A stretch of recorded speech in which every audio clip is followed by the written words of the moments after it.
Welcome to another episode of the Hammer Down Sales and Productivity Podcast, where my mission is to help you achieve more success, more clients, a better mindset, and to create that killer mentality that will take you and your business to extraordinary levels.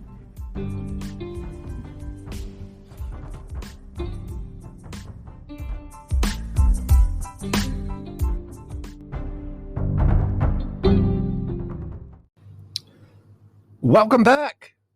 It's the Productive Not Busy podcast with Coach Wayne, and I am so glad to be back. A little hiatus there, had some technical difficulties we had to cover. Make sure that we could keep this thing going. So today's topic is one of the super secrets to being extremely successful, especially in sales. And I'm going to start on the path of advance and conquer with an asset that I know you have, which is a power base. Unfortunately, most people deny knowing that they even have a place of power. They say they truly believe that they have nothing to start with, no base at all when they get into business and sales, start a company. That's not true. Everyone has a base. We simply don't all acknowledge or utilize it. Instead, we go backward by trying to build a business in a place where don't already have a power base with people we don't know.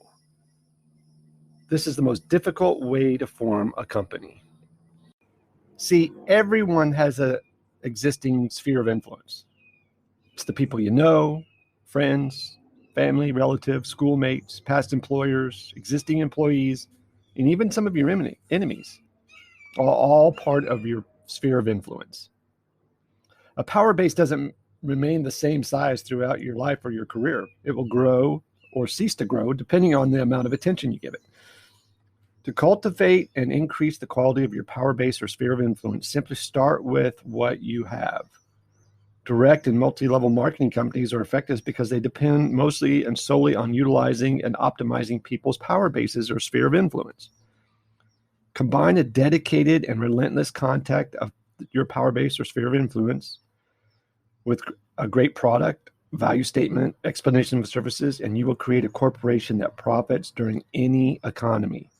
Just think about it.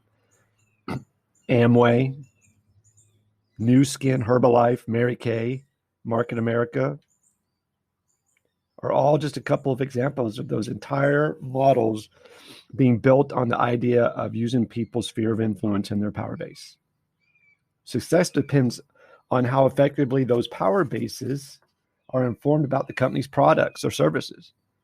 Those who make it to these firms' top levels are not great salespeople. They are great at their power base or sphere of influence reactivation. That's why so many businesses focus intently on customer satisfaction and knowing how much word of mouth generates future sales. Corporations tend to fail when they rely too heavily on advertising and campaigns and claim commitment to customer satisfaction without organically stimulating their sphere of influence.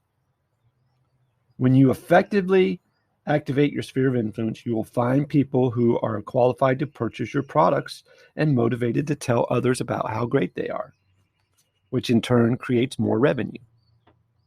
See, you have to be cost effective in generating opportunities for the purchasing of your product or service during slow economies, especially. While a big corporation may be able to afford huge advertising, individuals typically cannot, especially entrepreneurs. And while advertising can hit more people faster, it is less personal. And to that end, your power base or sphere of influence is the single most lucrative way to generate immediate business. Traditional advertising has become really the dependency of the 21st century, where companies' ability to generate business solely rests on mass advertising to people who you don't know, who don't know you, don't like you, and don't trust you. That's the hardest road to go in sales. The majority of advertising budgets are lost to these people, the people that don't know you, don't like you, and don't trust you.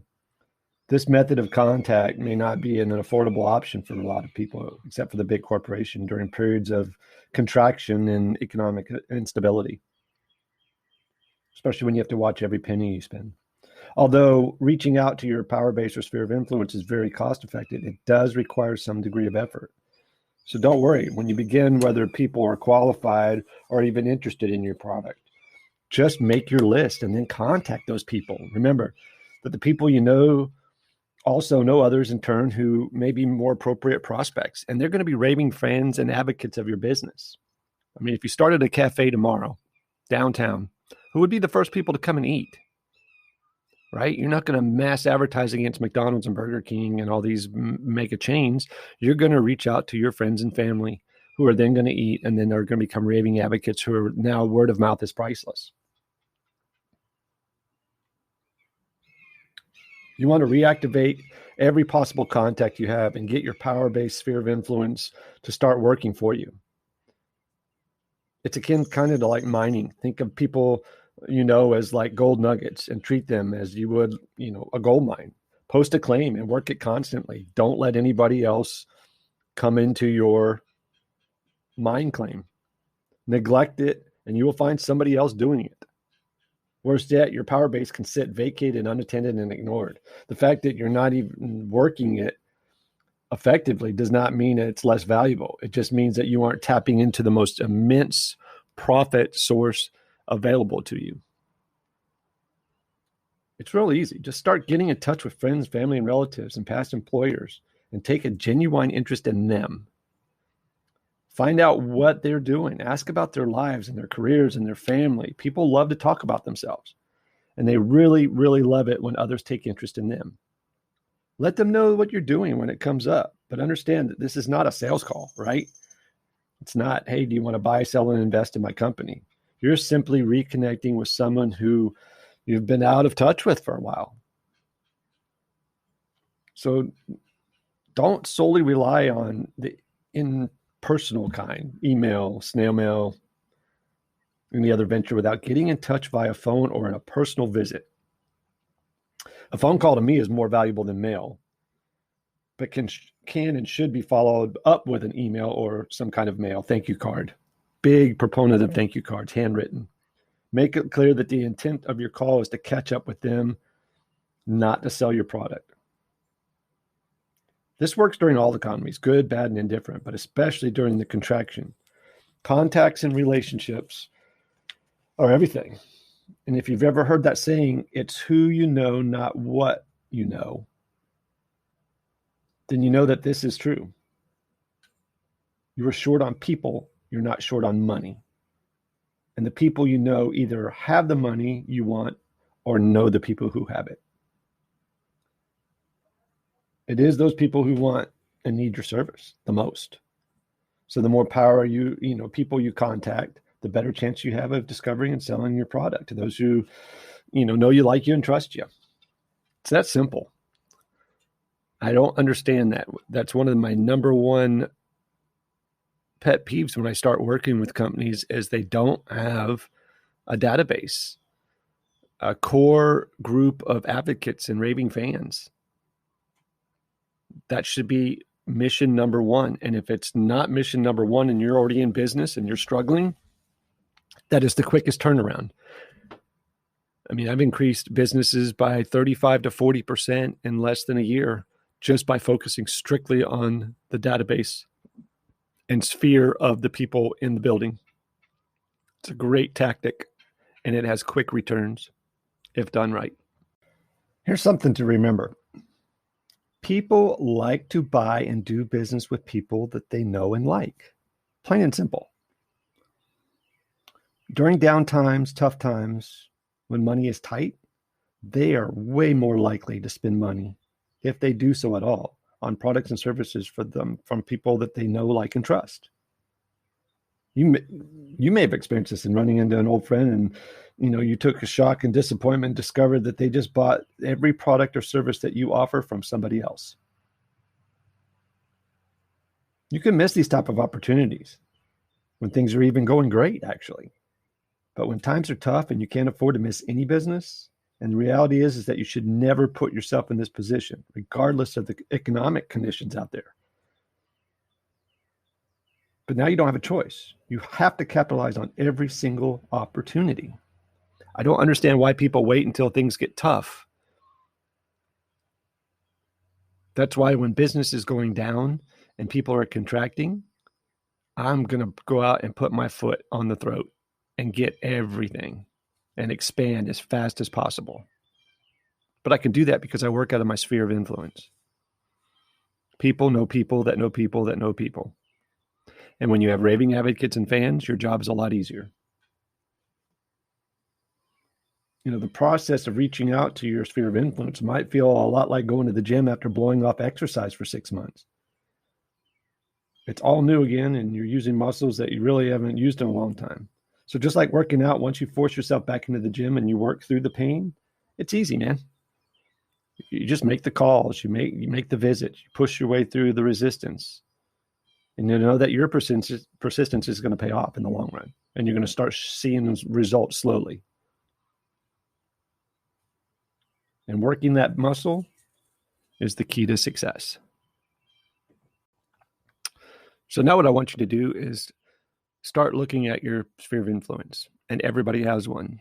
If you have a cell phone, take it out of your pocket, go to your contacts, and tell me how many contacts you have in there. I've had people tell me that they don't have any sphere of influence, and then we get their phone out and they have 650 contacts in their phone. If they're important enough to be in your phone and saved, they're important enough to reach out to. It's that simple. You've got to take this seriously, and it's the easiest road there is to success in sales and business and in life. Hell, even you're selling yourself and your product and your services even when you're trying to date somebody, right? You got to give them the feature, function, benefit of spending the rest of their life with you. And if you are good at it and you have the right services to offer, you're going to win that.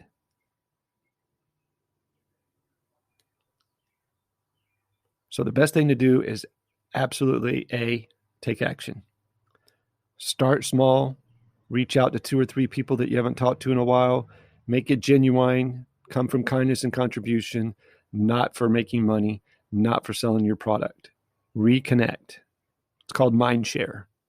You're bringing yourself to the front of their mind so that in the event that they need your services, you're the first one they think of. You can reach out to me at thefrontlinecoach@gmail.com. And I have some scripts that I can share with you guys that will change your life. And you'll make it fun and exciting to work with your sphere of influence. Have raving advocates, raving fans, and more success. Take care. Have a great day. God bless.